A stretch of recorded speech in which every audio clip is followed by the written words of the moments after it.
Good afternoon and welcome to our National Signing Day press conference with head coach James Franklin. We would like today's questions to be kept strictly to the signing day, and coach will address on-field football situations at Bowl Media Day on Friday. So we'll have coach with an opening statement, then we'll go to Ryan Snyder. Coach? Yeah, just briefly, obviously we're pleased with the class. It's pretty balanced between offense and defense. A lot of hard work, a lot of hours went into this, a lot of building, significant relationships with the recruits as well as their parents and high school coaches.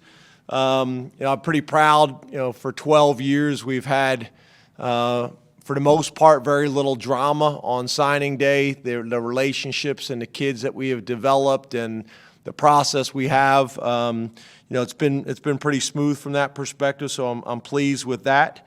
But overall, we got 10 guys coming in terms of early enrollees. We're pretty balanced across the board, positionally. Excited about, the guys that we're bringing in. Obviously, they have different rankings and ratings depending on who you're talking to, but the type of young men that we've been able to recruit, both as athletes, both with the types of body types that we're looking for in terms of growth potential, athleticism, speed. A number of these guys came to camp. I think we had 17 of them in some form of a camp with us. Overall, we're very, very pleased. The early enrollee thing continues to grow for us, which I think is a positive when the situation fits the family and the high school. Overall, we're excited about it. Obviously, we still have another signing period, and then we also have some transfer portal possibilities as well.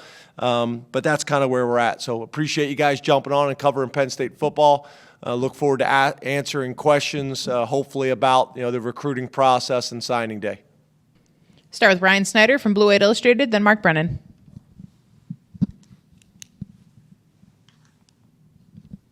Thanks, James. You hear me? I can now. Awesome. You signed two really good quarterbacks in this class, Boker Bueller and Drew Aller. They're a little different in some ways, both really good athletes, but they bring different things to the table. What do they, what did you guys see through the evaluation process between the two? And then also just how important is it to have Sean Clifford, set the tone for those guys moving forward? Yeah, I think Sean's a big part of this, right? And we didn't know that for sure. I think Sean does as good as any quarterback I've been around in college in terms of how to prepare, how to watch film, how he studies the game and studies defenses. So I think that's going to be really valuable for these two quarterbacks. I think, obviously also with Vayu's experience that he was able to gain last year. I think we're in a healthy position at the quarterback spot. With those two guys, I'm really proud of both of them and how they handled, the situation, throughout the entire process. You look at in-state with Bo Prabula. He comes from a football family. His dad played at Shippensburg. Brother's a quarterback at Delaware. Unbelievable student. Really had a unbelievable senior year. You look at the numbers he was able to put up and the wins that they were able to have this year. It was a special year. He made plays with his feet. He made plays with his arm. His touchdown to interception ratio was fantastic. His completion percentage was fantastic. Coach Janchek over there did an unbelievable job with him. So, and just really kind of how he handled this whole process. He never wavered. I think he really embraces competition. And I couldn't be more excited about him and more proud. And then obviously, Drew Aller, comes in, really when we were recruiting him early on. We felt like obviously, we signed two of the better quarterbacks in all of college football this year in terms of signing classes. Drew's a guy that kind of did it kind of old school. He, as he went to camps and as he played in the season, he just continued to do well, and his rankings, continued to rise, and people were really impressed with him. Big kid who can stand in the pocket and deliver the ball. I think people underestimated his athleticism as well. Does a great job, making some of the plays that maybe aren't in the playbook in terms of extending plays and off balance throws with unbelievable accuracy and playmaking ability. Was able to make some plays with his feet too. So another kid that just handled the process extremely well, is embracing the competition. And excited about the future. Both have been, real big-time leaders in the class as well. I think there's probably more similarities with them than there are differences, but there are some. Obviously, Alar's a little bit bigger. I'd say Prabula maybe a little bit more athletic. I think both of them have a lot of traits and skills that you look for and desire, and I love the fact that both of them are embracing the competition. Mark Brennan, Lions 247 with Fight on State, then Rich Scarcella. Thanks for your time as always, James. You too, Mark. Hey, James, you were able to bring this in for a smooth landing despite what you call noise that was out there during the season, and then a key coaching change after the season. How did you guys manage to do that, and what does it say about the kids in this class that nobody really seemed to blink?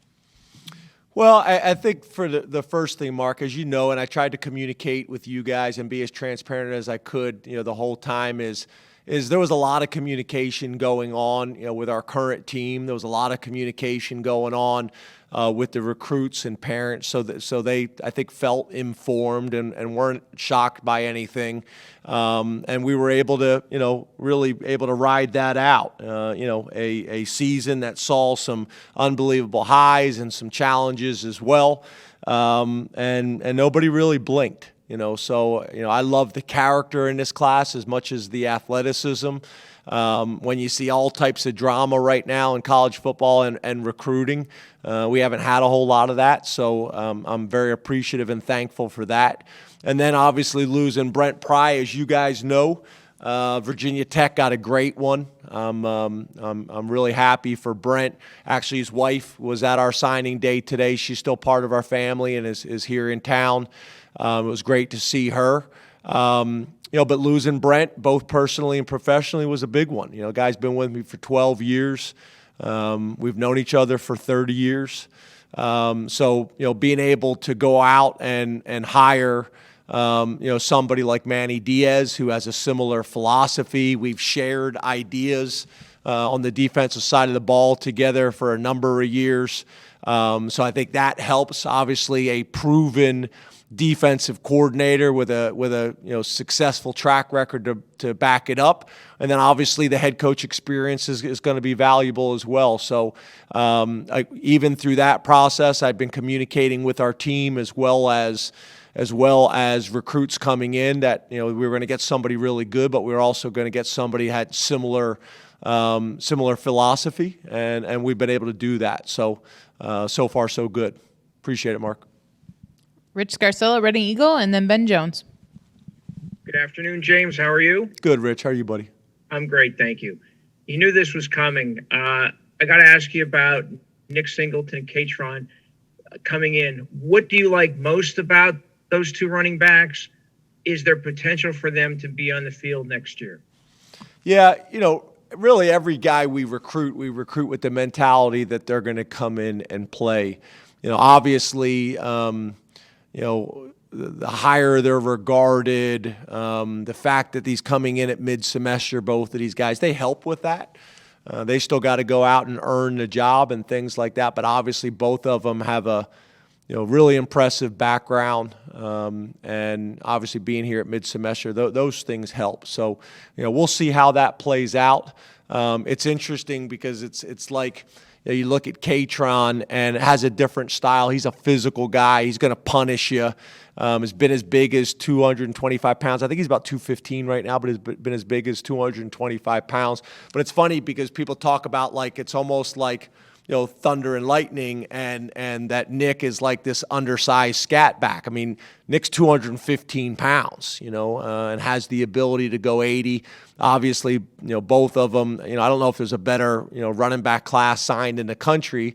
And obviously Nick being named the Gatorade National Player of the Year is pretty cool. And we got really good history, as you know, with keeping running backs in the state of Pennsylvania, and those guys playing well. Obviously with Saquon and Miles, and so on and so forth. So we'll see how it plays out. We're super excited about getting them. We got a lot of work to do between now and then, but it should be exciting, and I know you'll have a lot of fun covering it. Ben Jones, statecollege.com, then Daniel Gallen. Hey, James, how's it going? Good, Ben. How are you? Good. The kind of quarterback that people think Drew can become and the kind of success that you want to have at Penn State, these things are related. And because of that, it seems hard to talk about him like he's just another freshman, because he's not really. I mean, he is, but the importance that he could have for the program is somewhat obvious so far. How do you balance that with your own process of developing quarterbacks, giving not everyone a fair shake necessarily, but, seeing how this works out, and what does his next 12 months look like? Yeah, I think, we all realize, whether it's high school, college, or the NFL, having a difference maker at the quarterback position, and what that's able to do. You talk about franchise quarterbacks in the NFL. You look around college football and you look at the programs that have been able to compete at the highest level, they've had difference makers at the quarterback position. So obviously, when you recruit quarterbacks in this class like we have, and they're highly regarded, very similar to how we were just talking about Nick Singleton, it's a little bit different. And I understand that, and I get that. Obviously, we're excited about what we're going to be able to do moving forward, and they're going to play a big role in that. But I understand your point. In this sport and at that position, obviously it carries a lot of weight. Like a pitcher in baseball that can dominate games, quarterbacks have the ability to do that as well. And I think college football has probably become even more quarterback centric than maybe it was 10, 15 years ago. The NFL's been like that for a long time. So, what I want to try to do is support Drew as much as we possibly can, and Bo, throughout this entire process. I think Sean coming back helps, because I think we want to find that fine line of how do we get these guys ready and develop them, but also not put too much pressure on them that comes with the type of rankings and ratings that he has. Daniel Gallen, Penn Live, then Audrey Snyder. Good afternoon, James. How are you? Good. How are you? I'm doing well.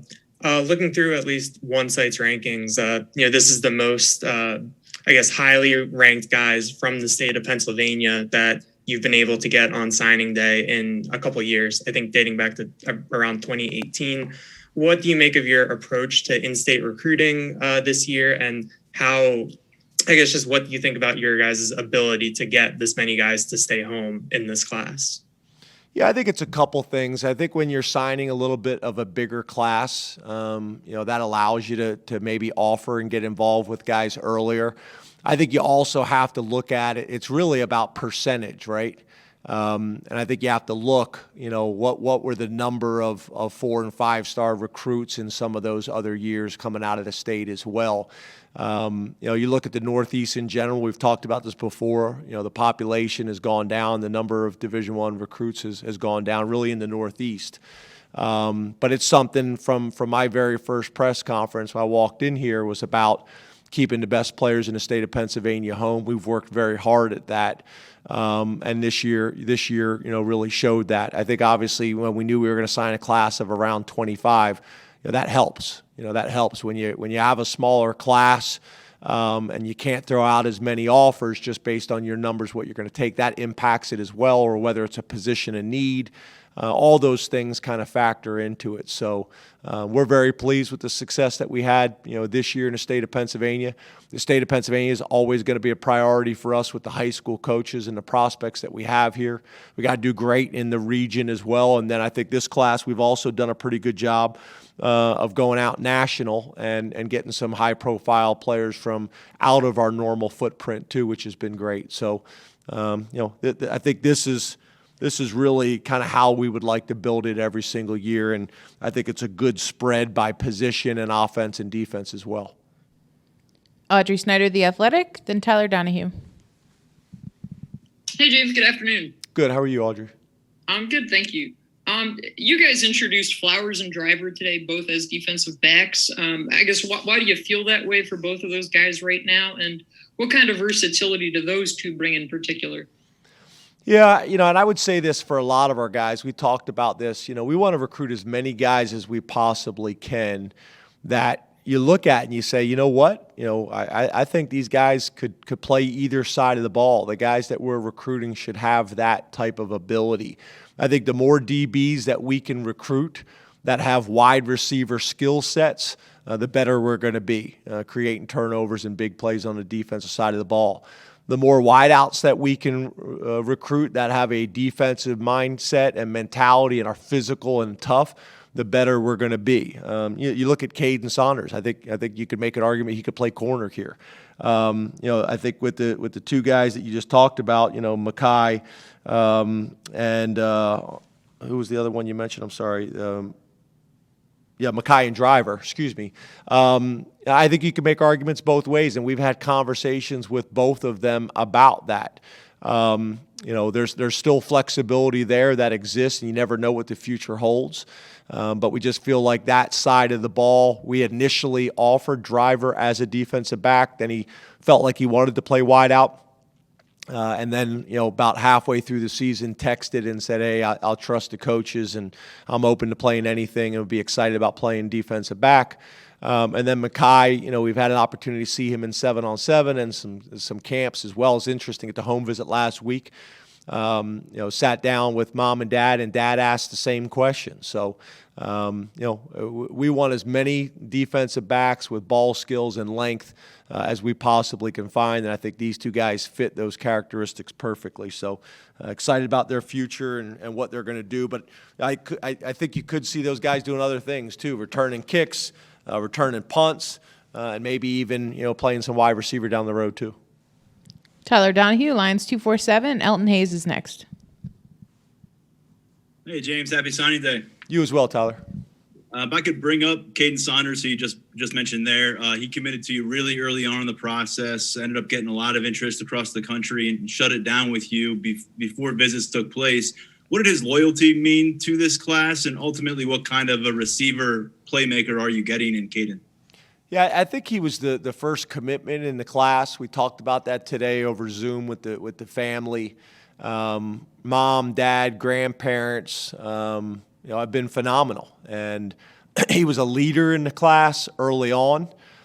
We've been recruiting him for a long time. I think Terry Smith actually was the coach that started us getting involved, with the young man and his family and his high school coach.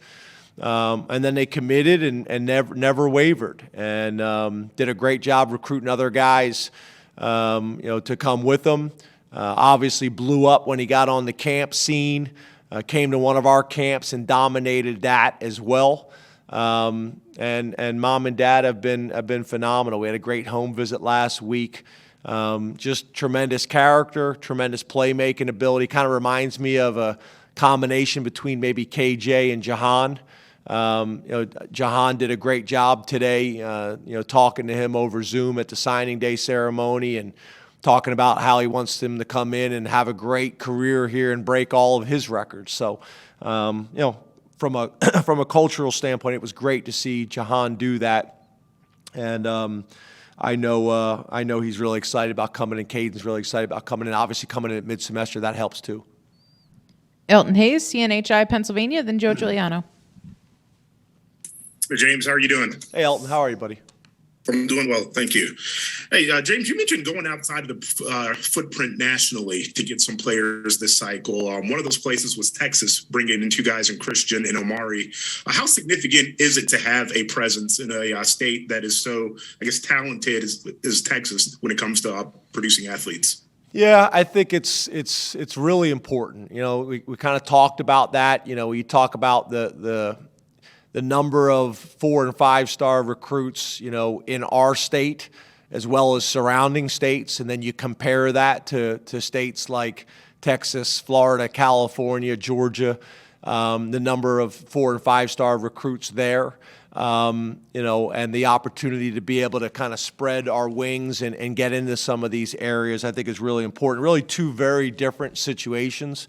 One of the things I'm really proud of, and I think speaks volumes about the relationships that the coaching staff has been able to build, and how significant those relationships are. As a guy like Donald Driver, who I coached with the Green Bay Packers, and it was really surreal today. And we all got emotional. Mom and Dad got emotional talking about that. The fact that they feel strongly enough to trust their son, to not go down the street, but go far away and to come to Penn State and play for me and be able to coach dad and now son is really special. And obviously that was the connection there.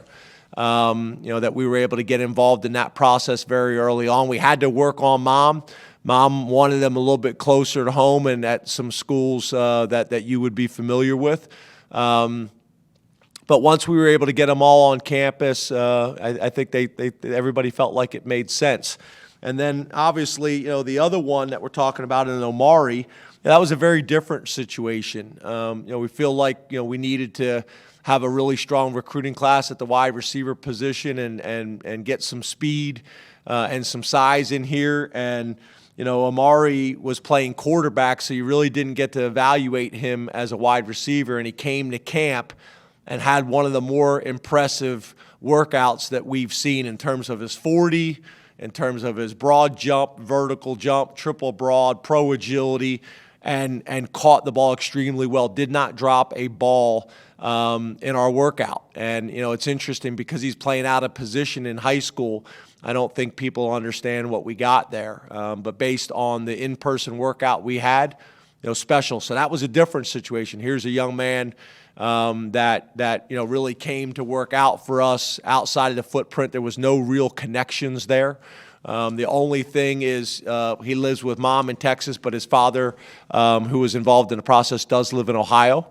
So I think that helped a little bit. But overall, it's going to be important for us. We're not going to make a living in California, or Texas or places like that, but we would love to be able to go get a couple a year, real high character, great students that are great fits here at Penn State. And I think, we got a strong enough national brand, to be able to do that. Joe Giuliano, Philadelphia Inquirer, then John Sauber. Hello, James. How are you? Good. Joe, how are you, buddy?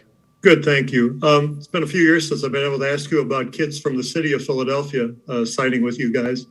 I spoke with Coach Johnson of Imatep a couple of weeks ago, and he said he had some good conversations with you about to improve the communications and listening to his concerns about you recruiting Philadelphia city kids. And I wondered how you felt about that, and how happy are you to have signed 3 kids today?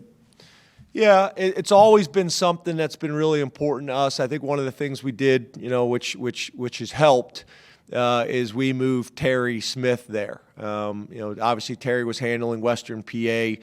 Obviously he spent time at Temple and is familiar with the city, and I thought that was an important move for us, and I think that helped. Obviously the other thing was hiring Dion Barnes, who came back to us, former Philadelphia player who came to Penn State and had a bunch of success and had some time in the NFL and was coaching in high school, and now is able to come back and be a graduate assistant for us and get his master's degree. And I think he's got a really bright future as a college coach. That helped as well. We've had some players out of Philadelphia that have come and been really successful. We've had some players that we wanted to get but weren't able, to be able to get them here for one reason or another. But obviously, being able to recruit the entire state is critical to our success. And if you look at the number of players coming out of the state every single year, Philadelphia has really grown. I think the coaches are doing a great job there. There's some really strong high school programs. Imatep obviously is one that's a great example of that in terms of being highly successful on the field, doing a great job of coaching these guys. And then also, they've had a large number of Division I prospects that have been able to go on and be successful. So it's something that's really important to us. And I think I grew up just outside of Northeast Philadelphia, so it's something that's very, very important to me as well. And we want to continue to do a great job there. John Sauber, Center Daily Times, then Mark Wogenrich. Hey, James, how are you? Good. How are you? I'm doing good, thanks. Are there any needs that you guys didn't address that you want to address moving forward? I know with the second signing day coming up, and if so, what are they? Yeah, so whether it's the second signing day or whether it's the transfer portal, I think we have some interest. Depending on how some things play out, but I think we have a need on the offensive line. I think we would be interested in a wide receiver. And then if you talk about on the defensive side of the ball, a defensive end, possibly a defensive tackle based on some things that could happen on our roster. And then obviously, we're losing some big time linebackers. So linebacker, D-line on the defensive side of the ball, and then on offensive line, and then possibly wide receiver. So we'll see how that plays out, whether it's the second signing day or whether it's the transfer portal. There's a lot of things going on. There's a lot of moving parts right now, and one of the things we want to make sure that we're doing a good job, specifically in the transfer portal, is that we do our homework, that we talk to the previous school, that we talk to the high school coaches, all the same process that we would do, with recruiting kids out of high school. The challenge a little bit is a lot of these guys that are entering the portal, they already know where they're going before they enter the portal. And that makes it challenging. A lot of times the guys that we want, it's over before it really starts, which is a whole nother conversation. Mark Wogenrich, SI.com, then Mike Gross. Hi, James. You got me? Hey, Mark. Yeah, I got you, buddy. Good. How did you approach with players and their families the opportunities for NIL prospects, whatever they may be, with the program or outside it? Yeah, NIL is something that we've been pushing hard with, really since this became an opportunity in college football. It's something that I think as a university and specifically an athletic department that I think we're going to have to be a lot more aggressive in. Obviously, there are things that you can do as a university and as an athletic department as coaches, and there's things that you can't do. But this is an area that I think we're all seeing every single day is a major factor in the recruitment process, as well as the current players on your team. So it's something that we need to be bold and aggressive in, and it's something that I think is going to be very, very important, not only today but moving forward. So it's something that we're going to have to be bold and aggressive in and make some strategic moves and commit to doing it.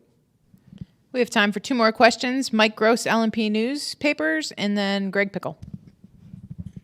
Good afternoon, James. How are you? Good afternoon. This is a little bit of a parochial thing, but my understanding is that Brent Pry was his geographic recruiting responsibility was District 3 and our area. So have you decided who will take over that, or are you going to shuffle the deck at all in terms of your staff and their geographic areas? Yeah, good question. So a couple things. We'll wait till we get through this bowl game and the signing period to kind of go through that in detail and make sure that we have the entire state covered. We put every single one of our coaches has a section of the state to make sure we're doing a great job of being thorough and detailed.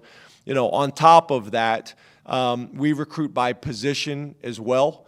So really, we want all these recruits to feel like they're being recruited by the area coach, they're being recruited by the position coach, they're also being recruited by the coordinator and by the head coach. So, it's not like if we don't decide right away, there's going to be a void because it should be getting covered one way or another. But your point is a good one. We'll sit down, once we get through this, completed recruiting season, as well as the bowl game, and make sure that we have it divvied up. Obviously, the other thing we do is with the coordinators, they have a little bit less on their plate than maybe the other position coaches do when it comes to recruiting. They're still heavily involved. They still have areas that they're responsible for, but their area may be a little bit smaller. So we'll look at all that, see what makes sense. I know Manny's looking forward to jumping in with both feet, but we just got to make sure once we divvy this up again and look at it, what makes the most sense to be able to play to our strengths based on our coaching staff's history and backgrounds. Final question to Greg Pickle, Blue 8 Illustrated. Coach, thanks for your time today. You as well, Greg. Just curious about two guys on the defensive side of the ball, the importance of them joining your class, Denai Dennis Sutton, and what was that recruitment like for you guys, and then KJ, Kevin Winston as well. Yeah, so two guys obviously from Maryland. Denai, we've had a bunch of success with his high school, as you know, so I think there's history there. There's trust there. Really, all of those guys have come here and thrived. So I think that helps. Those guys end up going back and helping us recruit. And I think the parents are aware that these guys are coming here and getting a great education and playing big-time football. Denai's a guy, obviously, that was highly recruited. Really could have went anywhere in the country. Obviously, not only going to high school in Maryland, but he's from Delaware. We got a bunch of success, recruiting the state of Delaware as well, if you look at our history. But he's also a guy that, you look at his film and also his measurables, as a guy that you sit here and say, you could pencil him in as a guy that's going to have an opportunity to compete, even though he's not coming in at mid-semester. He's 6'5", he's 255 pounds, he's physical against the run, he can rush the passer. So he's not like an undersized defensive end that you're going to have to develop over time. He's got the ability to come in and compete from day one, and I think that's going to be his mentality and approach. He's also a very mature young man. You go to that high school, McDonough High School, everybody is raving about him. So that's Denai. And then when you talk about KJ or Kevin Winston, DeMatha High School, I've been recruiting DeMatha High School and Coach McGregor, seems like forever. We've had a bunch of success, obviously, with young men from there as well. Two high school programs that do a great job of coaching these guys about the game and techniques and fundamentals. I think KJ, may have been all met in terms of the Player of the Year in the DMV. And a guy that not only was able to impact the game on defense, but was able to impact the game on offense, has the length that we think can play safety. We think he could also play the star, the nickel corner position. And there's part of me that would like to start him at corner to see if he could do that. The more guys that we have with those type of bodies that can play on the perimeter and not only make plays with their athleticism but also their length, I think there's tremendous value in that. So two great guys from two great programs. That I think will have a chance to come in and compete as true freshmen, and we're expecting them to. Neither one of them are early enrollees. I wish they were, but the way their schools are structured and set up, that wasn't going to be an option. But I think they'll hit the ground running. Thank you very much, Coach. Thanks, guys. Appreciate it. Everybody have a great day. If everybody will just stay on the Zoom line.